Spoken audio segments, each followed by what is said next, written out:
Cairo, Egypt, a city of concrete and steel, an impossible idea was born.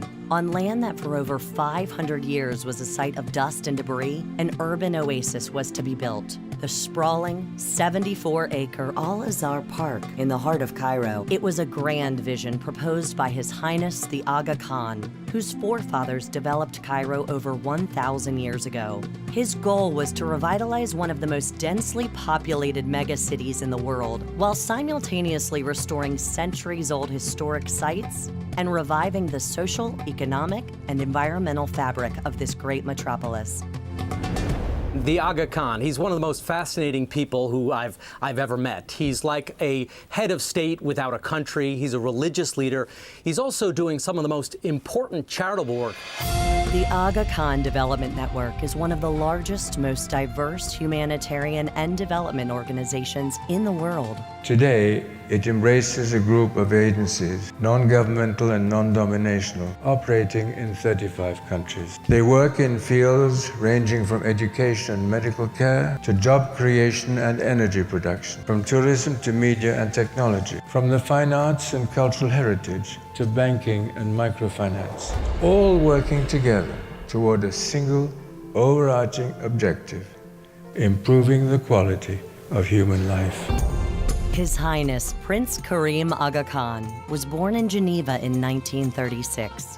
He was raised in Nairobi, Kenya, and educated at the Rosé School in Switzerland and at Harvard University. In 1957, at the age of 20, he became the 49th hereditary Imam of the Shia Ismaili Muslims. At this young age, the Aga Khan inherited the responsibility of Imam and spiritual leader of Ismaili Muslims living across the globe.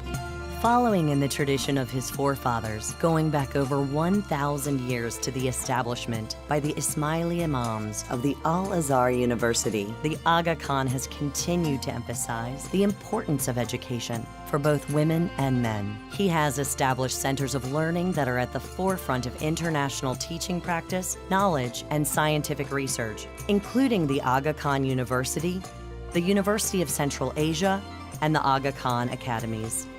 The Aga Khan Education Services currently operate more than 200 schools and educational programs, providing quality preschool, primary, and secondary education services to students in Africa, Asia, and the Middle East. A centuries-old commitment to the discovery of knowledge threads together the global work of the Aga Khan Development Network. The organization firmly believes that access to learning leads to an enlightened society, one that supports and values a diverse, pluralistic world. A pluralist, cosmopolitan society is a society which not only accepts difference, but actively seeks to understand it and to learn from it. Diversity is not a burden to be endured, but an opportunity to be welcomed.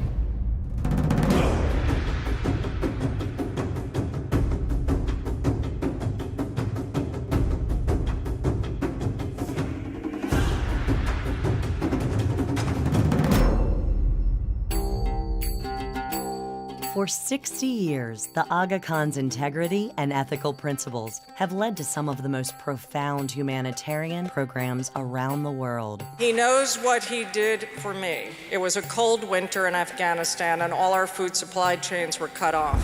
One call to the Aga Khan Foundation and they started moving the world. The Aga Khan Development Network integrates 3 interdependent sectors: economic, social, and cultural development. It invests $925 million annually in its programs.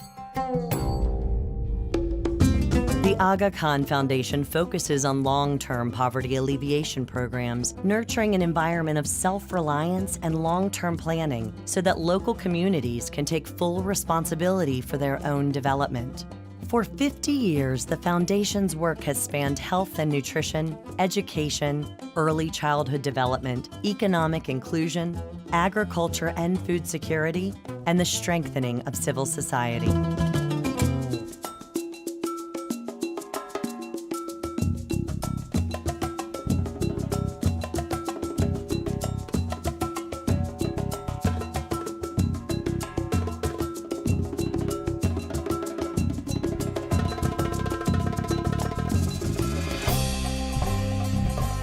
It is important that we commit ourselves to the essential work of cultural heritage as a powerful contributor to improving the quality of life for the entire human community.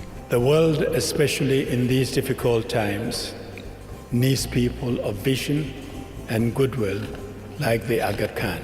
He is a living example that there is no inevitable contradiction between religion and democracy, that pluralism and diversity is possible, and that interaction of cultures enriches and empowers humanity. Any leader of any global community hopes and prays for one thing: peace. Peace in every community, in every country of the world, so that men and women can live in safety, build their futures with strength and courage and hope and wisdom. And these are the values that the leaders of my community, my institutions, and myself are intimately linked with and will continue to work for many, many decades ahead.